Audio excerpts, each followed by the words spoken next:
ఎన్ని కుట్రలు చేసినా హైదరాబాద్ సికింద్రాబాద్ పార్లమెంట్ స్థానాల్లో కమలం జెండా ఎగిరవేసి తీరుతామని కేంద్ర మంత్రి కిషన్ రెడ్డి వ్యాఖ్యానించారు. బర్కత్పురాలోని బీజేపీ హైదరాబాద్ నగర కార్యాలయంలో కేంద్ర మంత్రి కిషన్ రెడ్డి సమక్షంలో కాచిగూడ మాజీ కార్పొరేటర్ ఎక్కాల కన్నా చైతన్య, బీఆర్ఎస్ పార్టీ సీనియర్ నాయకులు ఎక్కాల కన్నా యాదవ్ కార్యకర్తలతో కలిసి బీజేపీ పార్టీలో చేరారు. ఈ సందర్భంగా కిషన్ రెడ్డి మాట్లాడుతూ హైదరాబాద్ నగరంలో ఈసారి బీజేపీ జెండా ఎగరవేసి తీరుతామని, ఆ భయంతోనే ఎంఐఎం పార్టీ అధ్యక్షుడు అసదుద్దీన్ ఓవైసీ మొన్నటి వరకు కేసీఆర్ పక్కన చేరి కాంగ్రెస్ అధ్యక్షుడు రాహుల్ గాంధీ పైనే అనేక రకాల విమర్శలు చేసి నేడు కేవలం స్వార్థ రాజకీయాల కోసమే మళ్లీ కాంగ్రెస్ తో జత కడుతున్నారని ఎద్దేవా చేశారు. దేశం కోసం, మన భవిష్యత్తు కోసం ప్రధానమంత్రి నరేంద్ర మోడీ సమగ్రవర్తంగా పనిచేస్తున్నారని ప్రజలందరూ కీర్తిస్తున్నారు. కాశ్మీర్ నుండి కన్యాకుమారి వరకు ఏ రాష్ట్రానికి వెళ్ళినా, ఏ జిల్లాకి వెళ్ళినా, ఏ పట్టణానికి వెళ్ళినా మారుమూల గ్రామాల్లో కూడా ప్రధానమంత్రి నరేంద్ర మోడీని గెలిపించుకుంటామని వ్యాఖ్యానిస్తున్నట్లు కిషన్ రెడ్డి తెలిపారు. ప్రజలు ఏ రకంగా ఒక పవిత్రమైనటువంటి ఓటును ఈరోజు దేశం కోసం, తమ భవిష్యత్తు కోసం, దేశ అభివృద్ధి కోసం ఓటేస్తారో చూడాలని చెప్పి 25 దేశాలకు సంబంధించినటువంటి రాజకీయ పార్టీల ప్రతినిధులను, కొన్ని NGO సంస్థలను కూడా ఈరోజు భారతీయ జనతా పార్టీ ఆహ్వానించింది. వాళ్ళందరూ రాబోతున్నారు, ఎన్నికల్లో తిరగబోతున్నారు. ఎక్కడ కావాలంటే అక్కడ తిరగాలని చెప్పాము. తిరిగి చూడండి భారతదేశం యొక్క ప్రజాస్వామ్యం ఎంత గొప్పదో, భారతదేశ ప్రజాస్వామ్య వ్యవస్థలో ఈ పార్లమెంట్ ఎన్నికలు ఎంతో గొప్పగా జరుగుతాయో చూడాల్సిందే కూడా ఈరోజు పార్టీ ఆహ్వానించడం జరిగింది. ఆ రకంగా అనేక విషయాలలో ఈరోజు మనకు తెలుసు, ఉక్రెయిన్ రష్యా యుద్ధం జరుగుతోంది. ఇంకా ఆ యుద్ధం జరుగుతున్నప్పుడు మొదట ప్రారంభమైనప్పుడు ఆ రోజు మొత్తం దిక్కు ఎయిర్ ఫోర్స్ విమానాలు, ట్యాంకర్స్, రాకెట్ లాంచర్స్ విస్తృతంగా ఈ రెండు దేశాలు ఉపయోగించుకుంటుంటే ప్రజలందరూ కూడా ప్రాణాలు అరచేతిలో పట్టుకొని మరి ఉన్నటువంటి విషయం. 100 బిల్డింగ్లు, భవనాలు కూలిపోతున్నాయి ఉక్రెయిన్లో. రష్యాకి సంబంధించినటువంటి వైమానిక దళాలు ఉక్రెయిన్కి వచ్చి ఆయుధాలు వేస్తున్నప్పుడు అప్పుడు భారతదేశంలో మన దగ్గర కూడా, హైదరాబాద్లో నా దగ్గర కూడా చాలామంది పేరెంట్స్ వచ్చారు. మా పిల్లలు ఉక్రెయిన్లో ఉన్నారు, 25,000 మంది పిల్లలు ఉన్నారు. మన తెలుగు వాళ్ళు 3,000 మంది ఉన్నారు. మరి వాళ్ళని ఏ రకంగా అక్కడ యుద్ధం ప్రారంభమైంది, మీరు ముందు చెప్పారు కానీ మేము రాలేకపోయాము. చాలామంది పేద కుటుంబాల వాళ్ళు వెళ్ళారు. కాబట్టి మేము తిరిగి వస్తే మా ఫీజు పోతుందేమో, యుద్ధం రాదేమో, భారత ప్రభుత్వం ఇలాగనే చెప్తుందని చెప్పి కొంత మొండి ధైర్యంతో వాళ్ళు అక్కడ ఉన్నారు. కానీ యుద్ధం వచ్చిన తర్వాత పేరెంట్స్ అందరూ మన దగ్గరకు వస్తే మరి అదేవిధంగా దేశవ్యాప్తంగా కూడా 22,000 మంది దేశమంతా ఉన్నారు, 3,000 మన దగ్గర ఉన్నారు పిల్లలు. వాళ్ళ తల్లిదండ్రులు మన దగ్గరకు వచ్చారు. మా పిల్లలందరూ ఉక్రెయిన్లో ఉన్నారు, యుద్ధం ప్రారంభమైంది, ఏంటి మా పిల్లల భవిష్యత్తు ఏంటి, బతికేందంటే నరేంద్ర మోడీ గారు చాలా ధైర్యంగా ఆలోచించి మరి ఒక దిక్కు రష్యా అధ్యక్షుడు పుతిన్తో, ఓ దిక్కు ఉక్రెయిన్ అధ్యక్షుడితో మాట్లాడి మా భారతీయులకు సంబంధించినటువంటి విద్యార్థులు ఉక్రెయిన్లో ఉన్నారు, నేను వాళ్ళని తీసుకుపోవాల్సిన అవసరం ఉంది, కాబట్టి మీరు యుద్ధం ఆపండి, 2 దేశాలు యుద్ధం ఆపిన తర్వాత నేను వాళ్ళని తీసుకెళ్తానని చెప్పి యుద్ధాన్ని ఆపి మరి భారతీయ విద్యార్థులందరినీ బయటికి తెచ్చినటువంటి ఘనత ప్రపంచంలో ఎక్కడ కూడా. 2 దేశాలు యుద్ధం జరుగుతుంటే 3వ దేశంతో యుద్ధం ఆపి ఆ దేశస్తులను బయటికి తీసుకువెళ్ళారు. మనం బయటికి తీసుకొస్తుంటే మన వెంబడి కొన్ని చెప్పారు, 3 రంగుల జెండా త్రివర్ణ పతాకాన్ని చూపిస్తే ఎవరైనా రావాల్సింది. మన యొక్క త్రివర్ణ పతాకాన్ని తీసుకొని కంప్యూటర్లో ప్రింట్స్ తీసుకొని పాకిస్తానీలు, బంగ్లాదేశీలు, మలేషియన్స్, ఈవెన్ అమెరికన్స్ కూడా మన జెండా పట్టుకొని దాన్ని మేము ఇండియన్ వెళ్ళిపోతున్నామని చెప్పి ఆ రకంగా వేరే దేశస్తులందరూ కూడా మన విమానాలలో ఉక్రెయిన్ నుంచి వారు ఢిల్లీకి వస్తే, బాంబేకి వస్తే వాళ్ళందరినీ మళ్ళీ వాళ్ళ దేశాలకు గౌరవప్రదంగా మానవతా దృక్పథంతో వాళ్ళని తీసుకొచ్చాము, మళ్ళీ వాళ్ళ దేశాలకు మనం పంపించాము. అంత అటువంటి చిన్న చిన్న విషయాలు కూడా చాలా అద్భుతంగా ఈరోజు నరేంద్ర మోడీ గారి నాయకత్వంలో ముందుకెళ్ళాము. కాబట్టి మనం చేస్తాము, ఈరోజు భారతదేశము ప్రపంచంలోనే 5వ అతిపెద్ద ఆర్థిక శక్తి కలిగినటువంటి దేశంగా ఎదిగాము. యూకే లాంటి ఏదైతే మన దేశాన్ని పరిపాలించినటువంటి బ్రిటన్, యూకే ఉందో ఆ దేశం డెవలప్డ్ కంట్రీ, అభివృద్ధి చెందిన దేశం అని. అటువంటి దేశాన్ని కూడా ఈరోజు డామినేట్ చేసి మనం ఈరోజు 5వ స్థానంలో ఉన్నాం. మోడీ గారు చెప్పారు, వచ్చే 5 సంవత్సరాలలో భారతదేశము ప్రపంచంలో ఆర్థిక శక్తి కలిగినటువంటి అతిపెద్ద దేశమైనటువంటి 3వ దేశంగా భారతదేశం రాబోతుందనే విషయం కాబట్టి ఆ రకంగా ఈరోజు మనం అందరం కూడా నరేంద్ర మోడీ గారి నాయకత్వాన్ని బలపరచాలి. దానికోసం మిత్రులు మరి కన్న గారు, చైతన్య గారు, ఇంకా వారితో పాటు మిగతా వైసాగ్ కూడా వచ్చాడు, సోనల్ సింగ్ సార్, అదేవిధంగా లీస్ట్ అంది ఇప్పుడు చదువుతారు. వాళ్ళందరినీ కూడా స్వాగతం పలుకుతాను. సోనల్ సింగ్ కూడా నేను మనస్ఫూర్తిగా చాలా చిరకాలంగా మాకు పరిచయం. వారు కూడా ఈరోజు బీజేపీలో చేరుతున్నారు. వారికి కూడా స్వాగతం పలుకుతున్నాను.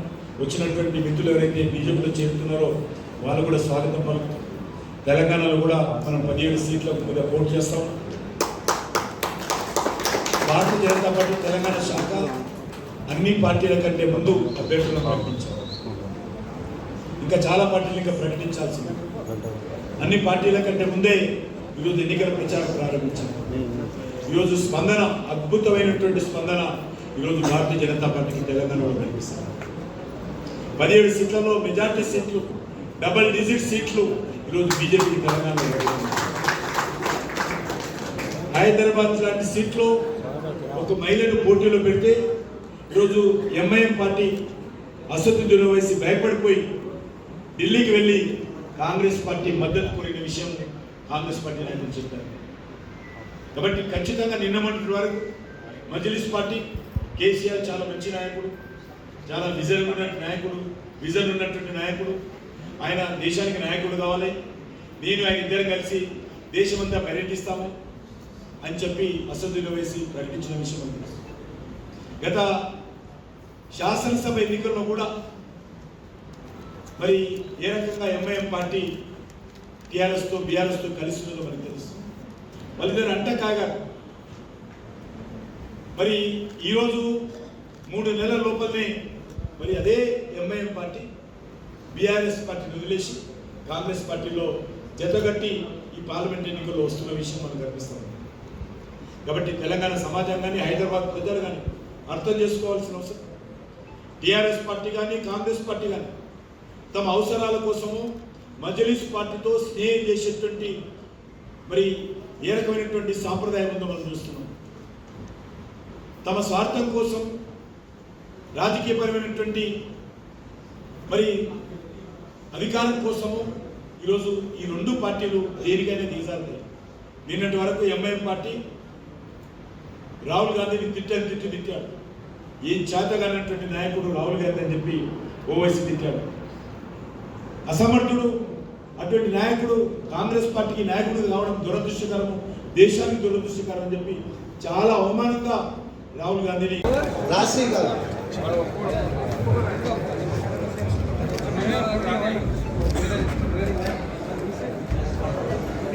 అశోక్ రెడ్డి గారు నేను శివరాజు గారు మనమే నేర్చుకుంటే ప్రకాష్ యాదవ్ గారు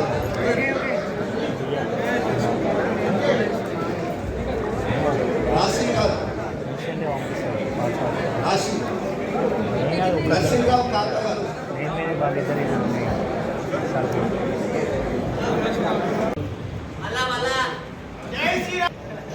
అన్నగారి నాయకత్వంలో మరియు మాజీ కార్పొరేటర్ చైతన్య గారు మరియు సోనల్ సింగ్ గారి నాయకత్వంలో చేసినటువంటి అందరినీ కూడా భారతీయ జనతా పార్టీ కండువా ద్వారా భారతీయ జనతా పార్టీ కుటుంబంలోనికి ఆహ్వానించవలసిందిగా కిషన్ గారిని కోరుతా ఉన్నాను. నేను ఇక్కడ ఒక్కొక్కరి పేరు ఇస్తాను, ఆ విధంగానే ఇక్కడికి రావాల్సింది కోరుతాను. ముందుగా కన్నగారు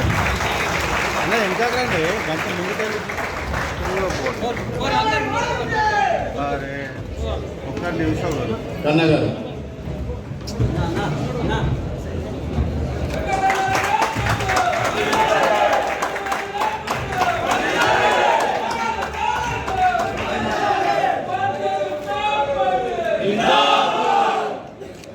మాజీ కార్పొరేటర్ చైతన్య గారు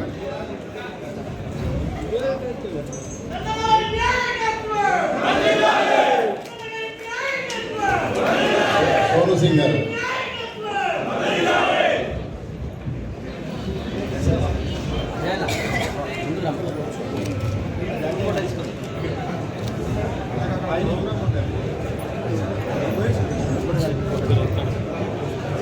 सोनू सिंह అన్న ఒకసారి ఒక గ్రూప్ ఫోటో సార్ సార్ ఉండండి సార్.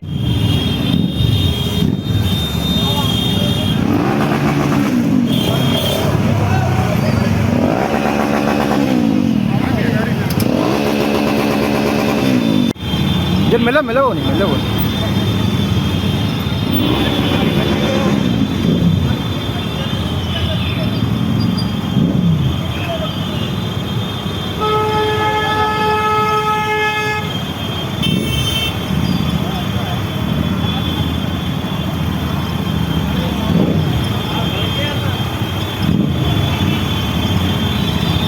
పోనీ పోనీ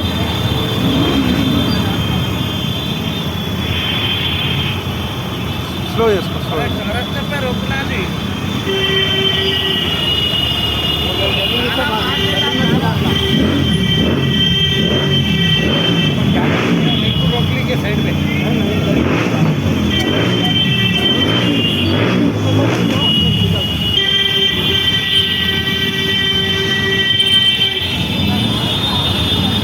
నువ్వు ముంగడు చూసుకో అన్న, నువ్వు వెంకలు చూడవు, వెంకలు చూస్తే కష్టం.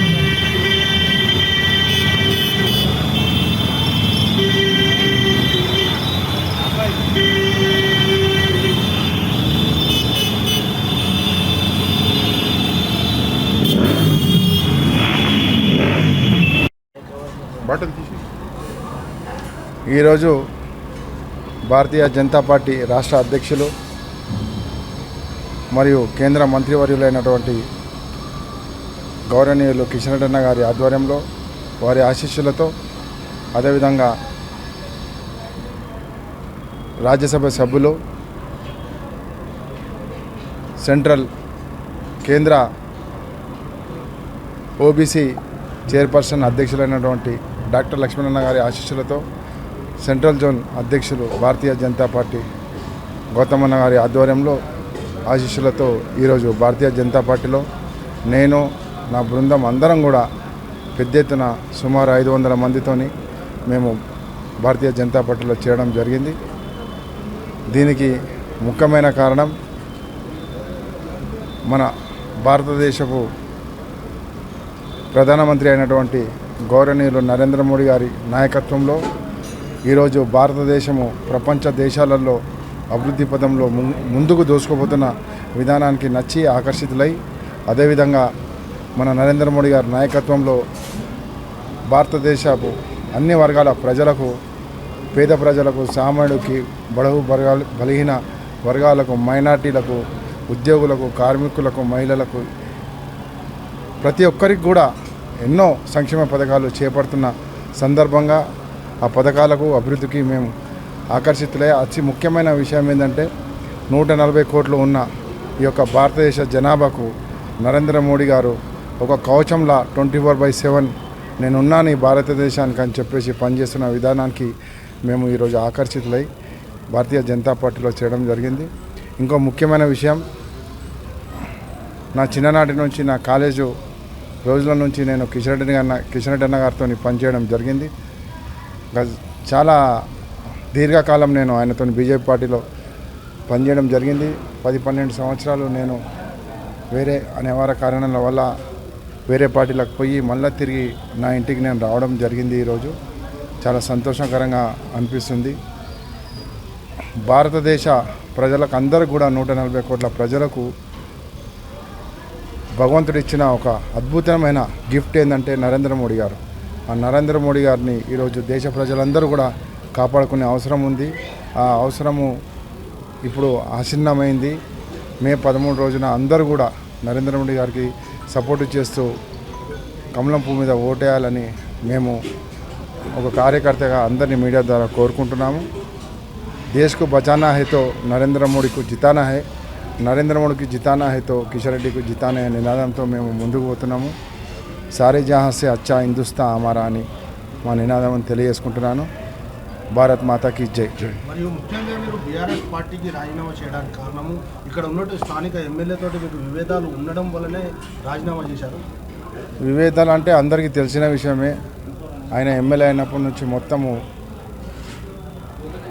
బీఆర్ఎస్ పార్టీని టీఆర్ఎస్ పార్టీని మొత్తం కూడా భూస్థాపితం చేసిండు. ఆయన ఎమ్మెల్యేకు తక్కువ బ్రోకర్గిరికి ఎక్కువ. ఇంతకన్నా నేను ఎక్కువ చెప్పేది లేదు. బ్రోకర్గిరికి దల్లాల్గిరికి ఎక్కువ. రానున్న రోజుల్లో చెప్తా కాలేరు వెంకటేష్కు చెప్తా. కాలేరు వెంకటేష్ ఏ విధంగా ఏమేమి పనులు చేసిండు, ఏ విధంగా ఎన్ని పథకాలకు ఏ విధంగా ఏమేమి తీసుకున్నాడో అవన్నీ కూడా మా దగ్గర ప్రూఫ్లు ఉన్నాయి. నా తోటి సార్లు కూడా గతంలో నా ఎంబడి కార్పొరేటర్ పనిచేసిన కూడా అందరు కూడా ఆయనతో బేజారై కాంగ్రెస్ పార్టీలకు వెళ్ళిపోయారు. ఎవరెవరికి ఏ విధంగా అనుసరణ వెళ్ళిపోయారు. నాకు కిషన్ రెడ్డి గారితో చాలా కుటుంబంగా సన్నిహితంగా చాలా చిన్ననాటి నుంచి ఆయనతో తిరిగినా కాబట్టి ఆయన నా కుటుంబ సభ్యుడు, నా తోటి అన్న లెక్క కాబట్టి మా ఎక్కల నందన గారి ఆశీస్సులతోని నందకిషోర్ యాదవ్ గారి ప్రోత్సాహంతో నేను ఈరోజు తిరిగి భారతీయ జనతా పార్టీలో చేరడం జరిగింది.